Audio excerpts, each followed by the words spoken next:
welcome to the Let's Think About It podcast, where we embark on a journey of thoughtfulness and personal growth. I'm your host, Coach Mo, and I'm here to guide you through thought-provoking discussions that will inspire you to unlock your full potential. In each episode, we'll explore a wide range of topics from self-discovery and mindfulness to goal setting and achieving success. Together, we'll challenge conventional thinking and dive deep into the realms of possibility. Whether you're looking to find clarity in your personal or professional life or seeking strategies to overcome obstacles, this podcast is your go-to source for insightful conversations and practical advice. So find a comfortable spot, chill, and let's embark on this journey of self-improvement together. Remember, the power of transformation lies within you, and together we'll uncover the tools and insights you need to make it happen. So let's dive in.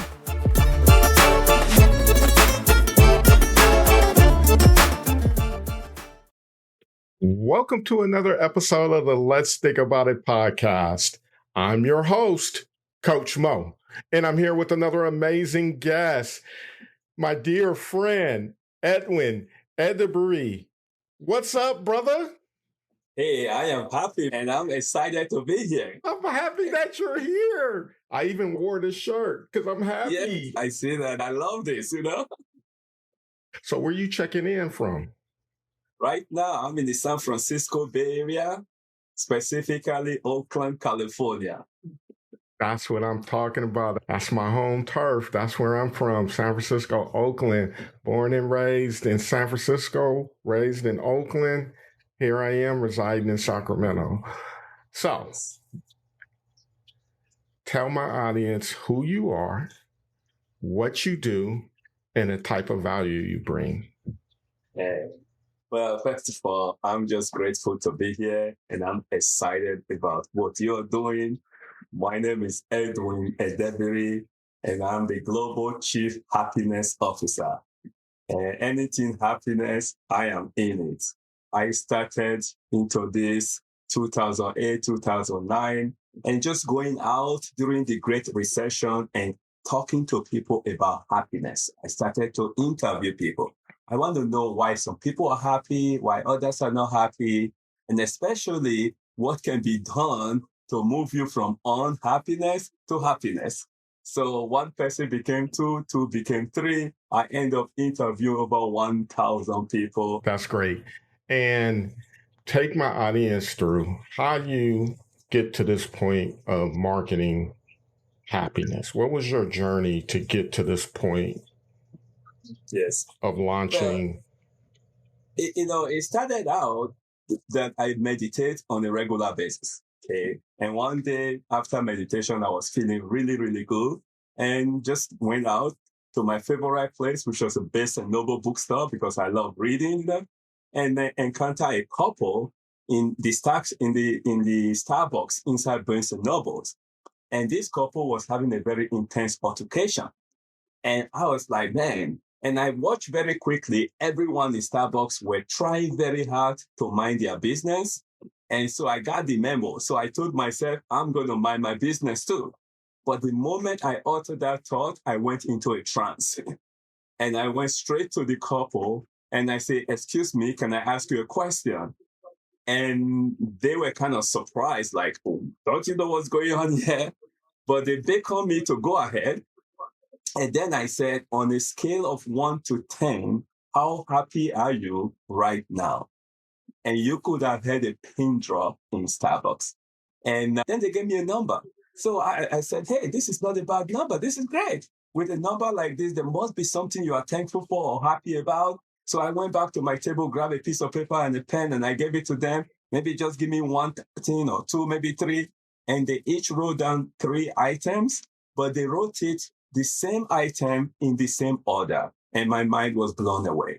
And I told them, at that time, I think I've been married like 21 years or 22. And I said, if my life depended on it, there's no way my wife and I can write down the same 3 things and not to talk of in the same order. And then they laughed. And then I said, hey, I don't know what's going on. Why don't you guys focus on these 3 things that you have in common and just kind of work on it? And they thanked me, I gave them a hug, and they laughed. And I left. And that day changed everything for me. And that was when I'd never used the phrase on a scale of 1 to 10 before then, but it came out of nowhere and it became something that I started using everywhere I go. And so I started the I Am Happy project, and for the whole purpose of just encouraging people to be of service to somebody else. But one of the biggest things, though, that happened that really was a catalyst to starting the I Am Happy project was a young man that I met in Jack London Square. And it was one of those interview process. And when I saw this man, I asked him, hey, can I ask you a quick question? And he said no. I was like, come on, what is going on? It's a beautiful Sunday, and we're in Jack London Square. It's a beautiful place. What can be going on? And I say, just a very quick question. And he said, not really. I say, here we go again. So long story short, he said, okay, ask your question. I asked on a scale of 1 to 10. It's called by far the lowest. And now in my mind, I'm like, why would anybody rate themselves this low? Something must be going on. I didn't know what exactly. So I said, hey, can I share a quick story with you? I've been doing this for some time now. I've met so many different people. And then he said, no. So I said, yeah, we go again. So I was like, come on, this is too hard, But anyway, so he said, go ahead. So I shared the first story that came to my mind. And then towards the end of that first story, I realized it slowed down a little bit. So then I said, hey, can I share one more story? He didn't say yes or no, so I assume it for a yes. So I share one more story, then 2 more story, then 3 more story. I think about 9 story or so later, a little voice in my head is saying, okay, Edwin, I think you need to chill now. So I reached out to shake his hand, and this guy grabbed my hand. He will not let go. So I'm thinking, okay, what have I got myself into now? So he said, what is your name? I said, as a general rule, I don't give my name. And because at that time, I've made a decision that I don't want people to attach it to me. I just want us to talk freely. And so if we're meant to meet, we'll meet again. And he looked at me straight in the eye. He said, not this time. He said, I didn't want to talk to you at first. You make me stay here for almost 30 minutes. The least you can do is give me your name. So I thought that was fair. And plus, I wanted him to release my hand too, because he's holding my hand. So anyway, he released my hand. I went my way. Except that the next day, I got a call from this guy, and he said, do you remember me? I said, of course, in Jack London Square. And he said, he's calling to thank me. I said, why? And that's when they break the news, that when I had stopped him, he was on his way to commit suicide. And that changed everything for me, just changed everything. It was just fun. I was just happy to talk to people about happiness. And that's when I started taking it seriously, that one person can change somebody's life just like that. So I Am Happy project grew very fast to 70,000 people in 64 cities, 19 countries in 2 years. And then just fast forward, then we got to the pandemic. And I figured, hey, I've done this before for individual. Maybe we can do this for business. So we brought people to network. On that fateful day, it was March 20th, 2020. It was International Day of Happiness. We had 65 people. And it was like, what we're going to really talk about? Pandemic is going on. But anyway, people love it. They say, hey, can we do this next week? And I said, sure, why not? So 65 became 120 people. Then 120 became 200. At the height of the pandemic, we were getting close to 20,000 people every week, every month in our event. So it was really fun time. So that's how we've kind of come here to, First, I want to ask, can you clone yourself? Because there's a lot of stress and a lot of people that's angry, mad, carrying a lot of this weight of feeling over. They need you out here. They need your happiness. Well, you are definitely part of it right now. You're part of the movement, man. Your work is helping to get this message out there, and you're doing your thing, helping people, supporting people. And we all just need to do a little bit because one person cannot do everything. The main reason people feeling so stressed and feeling like they are in a race or feeling they're ready to burn out is because the society have kind of programmed us. We've been told to go out and work really hard, get good grade, and they get good job and bust your behind. and maybe work 16-hour day, and then you become successful, and then you'll be happy. Right. And then we find out that's not quite happiness is a consequence of success instead of happiness being a precursor to success.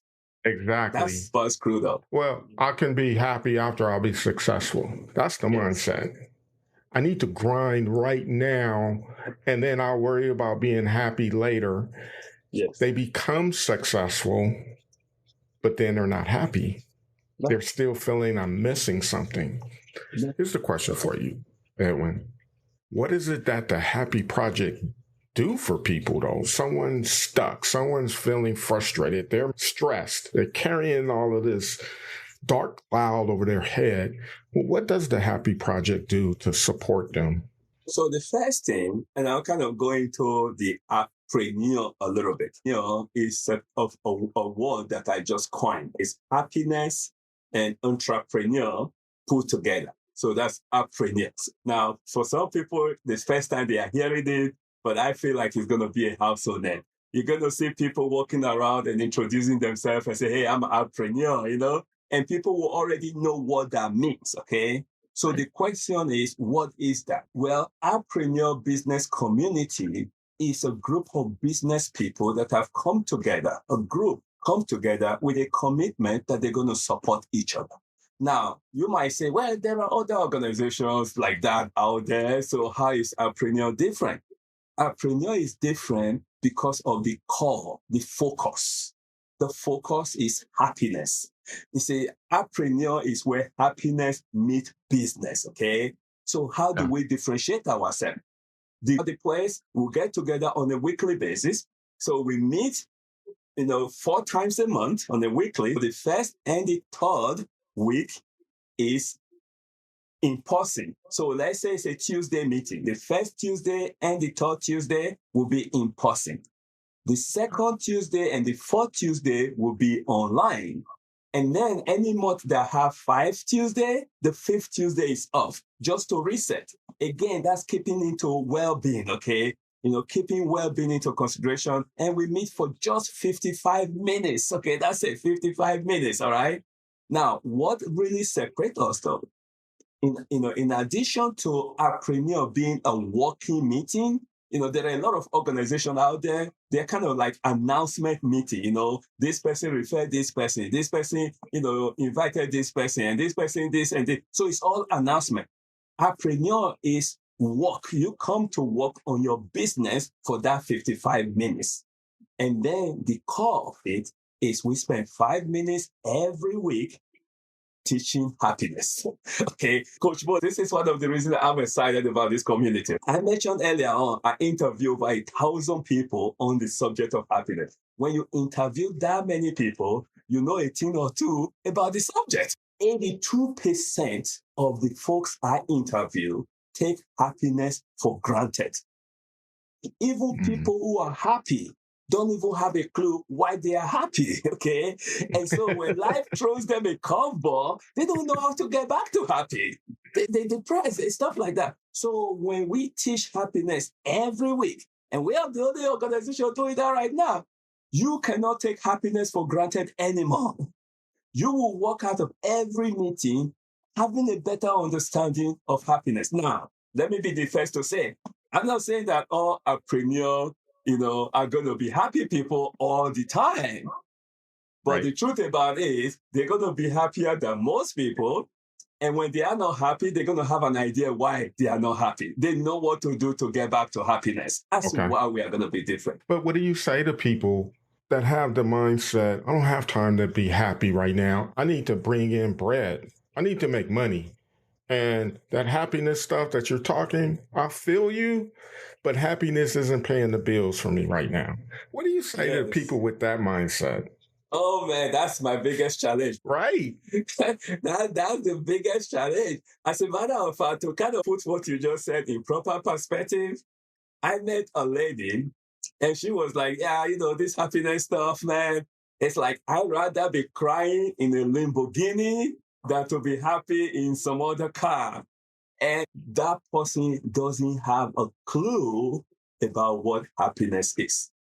because they think about happiness as this fluffy stuff, this nebulous stuff, things that you just can't hold or just go by. So that's the way they look at happiness. So they figure, oh, I don't want to be bothered by that right now. But the truth about the matter is they have no clue what happiness is. And they are usually some of those people that don't even know why they are happy when they are happy.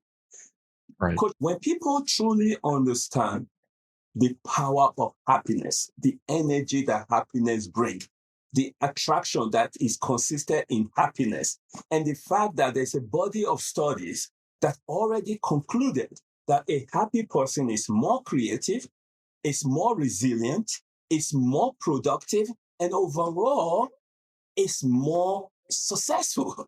If they get that, then why would you want to put happiness on the side so you can pursue success when happiness can help you accomplish that success? Right. And if you're happy now and you become successful, that success is icing on the cake. Because you bring happiness along. You cannot second guess whether you're going to be happy or not. You're already happy. Now, let's say you're not successful. Guess what? You're already happy. Yep. So let happiness do the heavy lifting. And that's what most people are not doing. When you're pursuing success and you leave happiness behind, I can tell you right now, life is not a dress rehearsal. Bring happiness along, it makes your work a little bit easier. Well, there's alignment, right, with happiness. And I'm going to go a layer deeper on everything you just said, because I'm happy. I'm truly, authentically happy to the core. You know why? Because I'm in alignment with my core values. I know my purpose, and I apply my purpose in all that I do. So I'm naturally happy. I naturally wake up with this energy. And people, most people who have a scarcity mindset, they're in competition mode. It's hard to be happy. Yeah. When you're in that scarcity mode. You can. It's not that you can't be happy, but you're not really thriving when you truly understand your true worth in this world and your purpose and your why. And people that shows up with that mindset, as I described, I don't got time for happiness. I need to grind. That's a scarcity mindset, right? Because yes, you're going to make it. You're going to grind. But when you reach that mountaintop, there's going to be a level of emptiness that you can potentially carry. And you're back where you started. Yeah, I got more money, but I'm not really happy. There's an emptiness that I carry. And so what I hear you're saying is, man, let's define what that is. Define what makes you happy internally. What lights the lamp for you? What ignites you? And how does it tie to your values? And then how do you carry those values forward?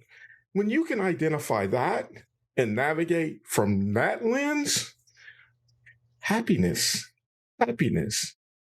How true is that? It's so true because, first of all, a happy mind comes from a position of abundance.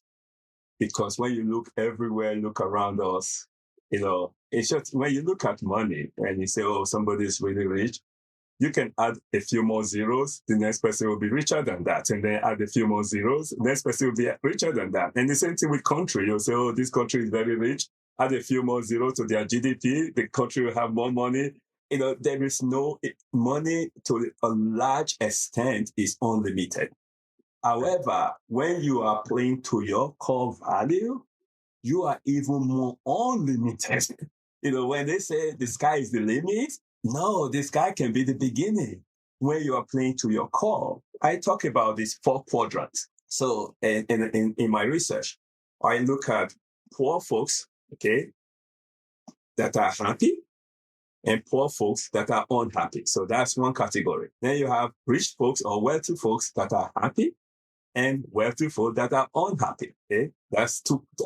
When you look at those quadrants, now when you ask most people which is the worst category to be, Actually, let me just throw it to you. Let me see where you go with that. Which is the worst category to be in? You have poor person that's unhappy, and you have poor person that's happy, and then you have a rich person that is happy, and then rich person that's unhappy. What do you think, just off the gut, what do you think would be the worst category? I would say the person that's poor but happy. That would be the worst category or the best category? Oh, you're asking me which category? Is the worst, yes, by far the worst category. Oh, the worst category. Say, I don't want to ever belong to this category, If you have those 4 categories, I want your audience to kind of come along with us on this one. A rich person that is happy, a rich person that's unhappy, poor person that's happy, and a poor person that's unhappy. What would be the worst category that anybody can ever be? Poor person that's unhappy would be the worst category. Yeah. And that's what most people will say. But my research doesn't support that. What does my it support? research supports that a rich person that is unhappy is the worst category. And then we have to dive into this a little bit. Just from the surface, if you look at a poor person that's unhappy, they can blame some of their unhappiness to the fact that they are poor, okay? And so the fact that they are poor, they can do something about it. They can go play lottery. If they just win lottery, they will become happy because in their mind, if they just become rich, they will be happy. They go work 2 jobs, 3 jobs, 5 jobs. Even though we know that's not the case, even though if they have more money, that's not going to change because they are still the person that's unhappy, okay? The money is not going to change it automatically. Now, when you come to a rich person that is unhappy, that's a whole different ballgame. You see, if you go to my LinkedIn page, I think it's a background, they call it, I said that, when you are wealthy and happy, it is seriously fulfilling. Okay, it's very fulfilling, all right? Mm-hmm. But when you are wealthy and unhappy, it's deeply distressing. Deeply distressing. See, when you have all the money in the world and you are not happy, you cannot say, man, if I just become rich, I will be happy. Or you cannot say, man, if I just become broke, I will be happy. You just don't have that leverage anymore. And then the worst part of it, everybody around you that could make you happy, you are suspicious of them. Because they might be coming to get your money. The world might be trying to make you poor. This means, because you are internally unhappy, it's very distressing. And that's really the worst, And so when we see some people who become successful and they bring happiness along, that's a degree of misery that comes with it. When you touch on, you become emptiness, that emptiness can eat you from the inside. Okay.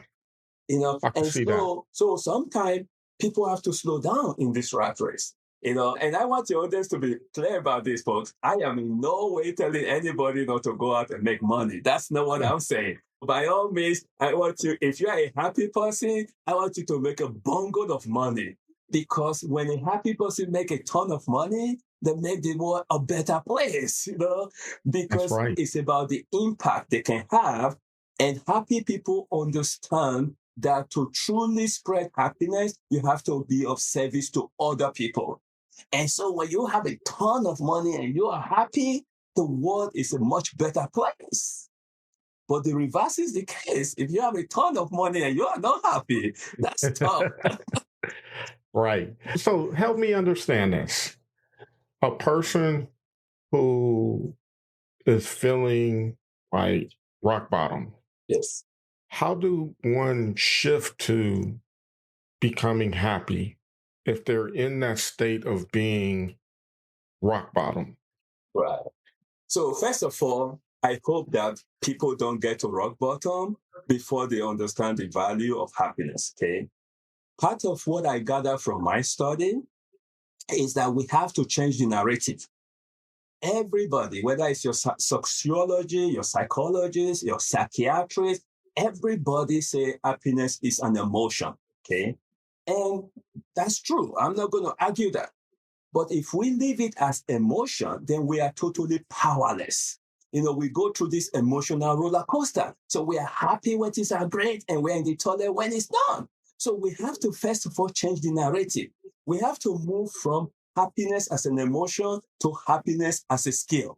Okay, and that's what my book talks about. It's not just only happiness as a skill, but happiness as a learnable skill. Okay, so now if you are in that realm of, okay, I'm going to learn certain skill that's going to help me be happy, then when you are in the rock bottom, because life throws all of us a curveball from time to time, you know what to do to bring yourself back up.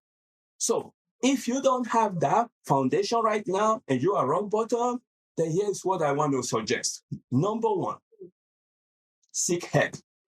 Okay, seek help. There's a lot of help that's available, a lot of help, both non-profit and for-profit. There are a lot of people that want to help, okay? Because there are sometimes you hit rock bottom so hard and you're so overwhelmed, you can't even think clearly anymore, okay? So seek help and let somebody help you get out of it a little bit. And then once you've done that, the first thing I want you to do is one of my most popular skills that I train on, okay? I call it the 24-hour promise. The 24-hour promise is you go to the front of the mirror, okay, and you look yourself straight in the mirror and just say, you know what? I'm going to promise myself that I'm going to be happy for 24 hours. Now, I know 24 hours sound like very short period, but if you really hit rock bottom, 24 hours might be a really long time. So you might not start with 24 hours. You may start with 6 hours, okay? And you may even just start with 1 hour, depends on where you are. But start somewhere. So here is the way it works. When you promise yourself you're going to be happy, now it's also helpful to know what makes you happy. Remember, I talked about earlier on how people take happiness for granted. So if you don't know what makes you happy, then that's where you got to start from. Okay, but I'll give you 2 things that really help with happiness. Number 1 is gratitude. Okay, express gratitude no matter what. Even if you are rock bottom, find something to be grateful for. Okay, so that's number 1. Number 2, be of service to other people. Forget about yourself for a second, okay? Move on to other people, and guess what? You can. So 24-hour promise. Now, if you go through 24 hours and you're feeling happy, things are going well, then at the end of 24 hours, you renew the contract for another 24 hours. And so that's why you hear that, one day at a time is not too difficult.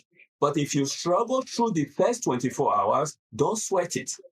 Now, Coach Mo, here is something that comes very close to that 24 hours. And in short, in my book, these 2 chapters come very close together. The 24 hours is when you start to really challenge yourself and you start to promise yourself that you're going to be happy, that's when it gets really tough. Being happy is not easy, okay?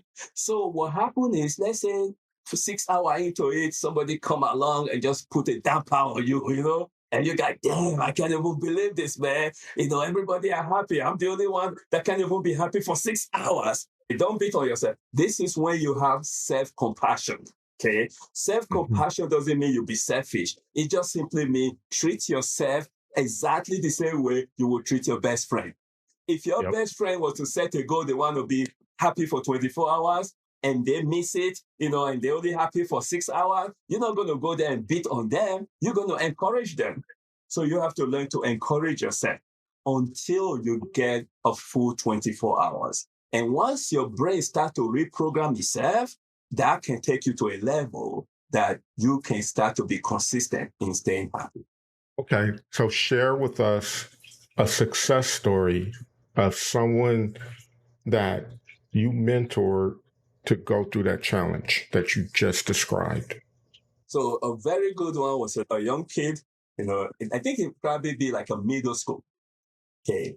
And I went in and do like a normal talk I do. I get invited to different schools to come and talk. I got to this school. The first thing the teacher told me, he said, hey, you know what? If you're going to make any progress in this class today, just forget about that kid, And I'm like, God, So naturally, I zoom on that kid. I'm not going to go through all the details, but I zoom on that kid. And I think the kid was probably doing like a D minus, got suspended a few times. I started to tell the kid, hey, you know what? I get it. If you are not happy, who cares about school? If you are not happy, who cares about grades? If you are not happy, who cares about punishment, suspension? Nobody don't care about any of those. And then the kid was not happy. And I just said, hey, you know what? Can we work on you being happy for like a few hours a day? Just a few hours a day. I don't want to put my hope too high. Just a few hours a day. And it's like, oh, I can do that. All right. And of course, he struggled, in that few hours. But eventually, we got it to where this kid was able to call me the next day and say, hey, I make 24 hours. It wasn't the first day. It wasn't the second day. It wasn't the third day. I think it took like a week or a week and a half to be able to do 24 hours and just completely. Man, when this kid called me, we celebrated. Now, the long story about that is the kid went from a D minus to a B plus at the end of that semester. By the second semester, the kid was getting A's. Okay. And all of a sudden, no more irritating other students, no more disturbing teacher, no more suspect. I mean, it was a transformation. That's when I realized that happiness truly, truly, truly is a learnable skill, and anybody can learn. Man, so powerful. So powerful. Thank you, brother. As we get ready to sign off, I want you to share again. I know you brought this up earlier in the episode when we first signed on, but share what you're doing to help business owners be more happy. Awesome. Thank you very much. So, Appreneur, folks, if you have not heard of it, you're going to hear of it. It's Appreneur. I'm sure Coach Mo will probably make information about it available. But I just took happiness and entrepreneur and I put it together to come with preneurs. And you're going to hear about that. So what we are doing, folks, and we are doing this like just chapter by chapter. We're moving from city to city. Right now we have about 13 chapters in the work. We just officially launched it March 20th, which is International Day of Happiness this year. So we're making progress. We meet weekly, 4 times a week. And the whole idea is to really support each other. When people come together, you teach people how to refer business to you, okay? And they teach you the same thing. You decide how can you support each other this week or this month, not next week or next year, but this week or this month. You show somebody how they can support you this week, how they can support you this month, so that by the end of the week or the end of the month, you already got support, okay? Why would they want to do that? Because that's what happy people do. That's what happy people like do. To help people. They like to support people. So we are just creating a community that encourages that and put people together. So there might be about 30 to 40 people in a chapter. Each chapter is a single seat.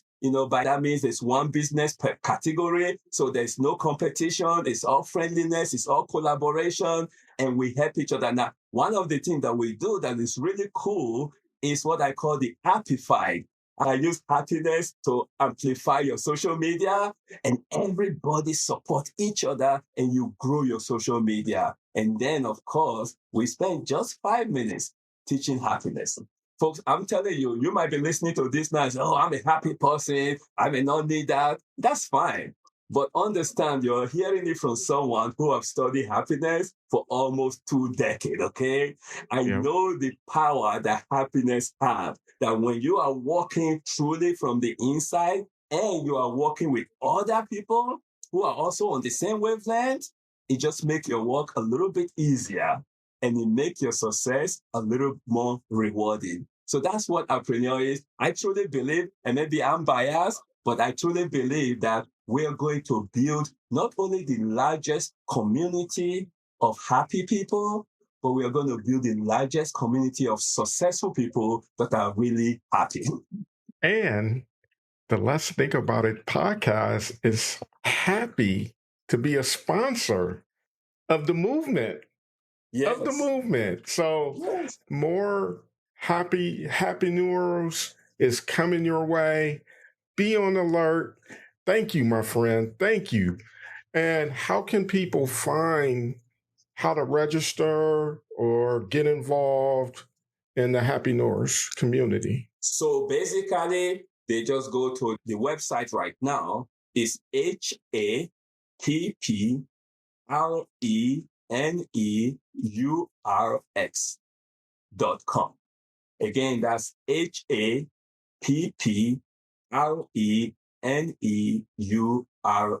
apreneurs.com. And make sure, though, that when you fill out the information and you want people to get back to you, let everybody know where you heard about us, because that is what we are talking about here. Lastly, before we sign off, thoughts, nuggets that you would like to leave the audience before we jump out of here.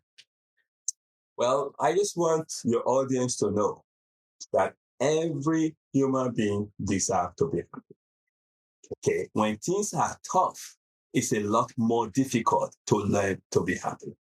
And so it's one of those things where it's better to have and don't need than to need and don't have, okay?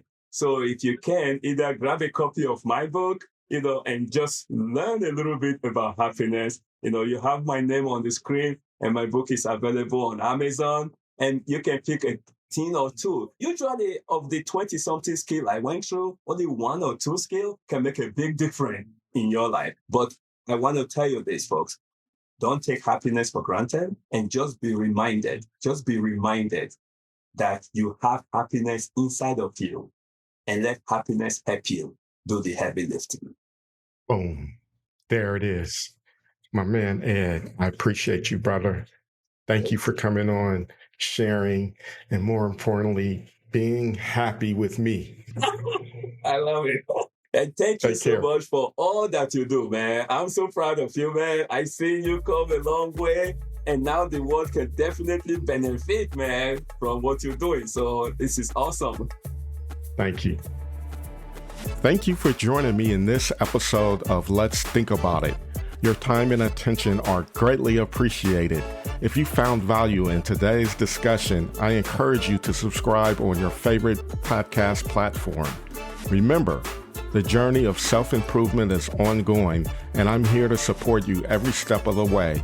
Connect with me on social media for updates and insights.